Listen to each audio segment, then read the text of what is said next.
This current console generation is close to the end. It's obvious that many developers are preparing for the next generation, which will be the PlayStation 5 and maybe the Xbox 2. Within the last few years, and really just the last year overall, discussion, rumors, and leaks have started to ramp up. The most recent leak is coming via Marcus Sellers, who has a very rocky reputation as a quote-unquote insider. But anyway, he claims that PlayStation 5 dev kits went out early this year to third-party developers. And following this tweet, the internet exploded as signs that the PlayStation 5 is close. Personally, again, the source of this leak is very questionable. What I will say is that it would make sense that some of the big third-party companies are getting dev kits in order to get ready for the next generation, hopefully being a little bit more prepared than they were with the Xbox One and PlayStation 4. But it's also been reported that in 2012, the PS4 dev kits were sent out, about 2 years ahead of the console's launch. Analysts believe the PlayStation 5 is coming in either 2019 or 2020. Michael Pachter, who's a gaming analyst for Wedbush Securities, believes 2019, saying, "My expectation that is that it's not coming out in 2018.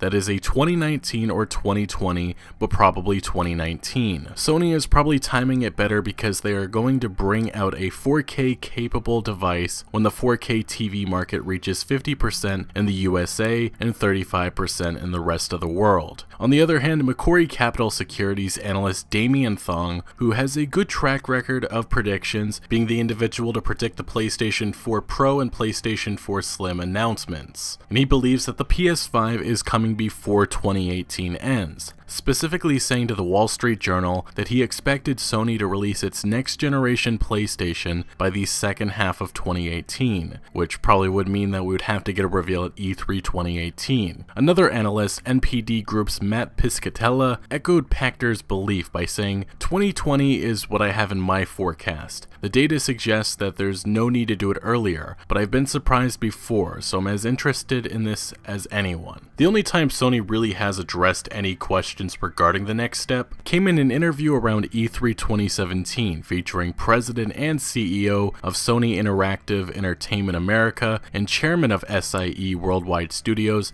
Sean Layden, who was asked directly when would the PlayStation 5 come about, and simply he answered that it will probably be some time. Some other interesting news that broke just the other day is a Sony patent that's recently been granted by the United States Patent and Trademark Office, and it reveals that Sony is working on backward compatibility features for a new system, which is safe to say, the PlayStation 5. Being that backwards compatibility was probably one of the biggest missteps that Sony had with the PlayStation 4, it looks like they're not going to make that mistake again. It probably will be some time until we hear gaming companies openly discuss this next generation, but it has started. CD Projekt Red, developers of the Witcher franchise, who is currently working on Cyberpunk 2077 that is reportedly set to be shown at E3 2018, mentioned recently in a presentation that the game would feature rich, true-to-life visuals built on the current and next-generation technology, possibly hinting that the game will be a cross-generation title. I reported back in January that an inside source at Sony had claimed that they received an early tech demo of the game, so this may make a little more sense if CD Projekt Red is working with Sony and maybe even Microsoft to have the game ready for when the PlayStation 5 and maybe the Xbox 2 comes about. Based on Polish government documents that were filed around last year, right now the indication is that Cyberpunk 2077 will be ready by mid-2019, which supports rumors that this will be a cross-generation title if the 2019-2020 PlayStation 5 release date window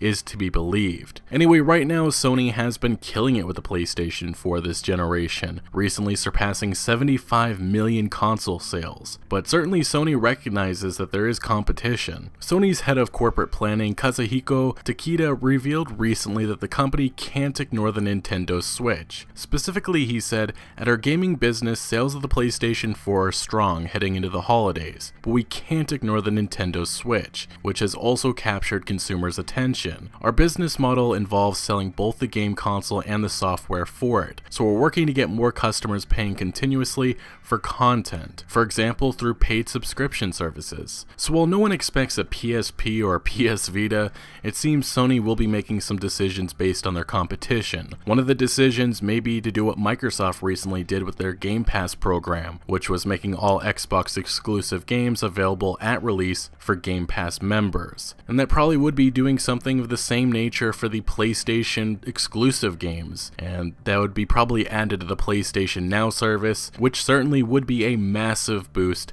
to paid subscriptions. Either way, the PlayStation 5 is coming sooner than most probably expected. Do I think 2018? No, but my best guess is on 2020. There was a 6-year gap in between the PlayStation and the PS2, with another 6 years before the PlayStation 3's release in 2006. Then about 7 years later, the PlayStation 4 came about, and right now if 2020 is the year for the PlayStation 5, it fits pretty good with how long these generations typically last. But what we do know for sure is that the PlayStation 5 is indeed in active development. How far along into development, we don't know. And for now though, we'll have to ponder what this next generation may or may not feature. Anyway guys, what is some of your predictions and expectations with the next generation of consoles? Let me know your thoughts in the comment section below. But thank you for watching, make sure to leave a like if you did enjoy this video or found any informative value, and consider subscribing for more videos like this, and I'll see you later.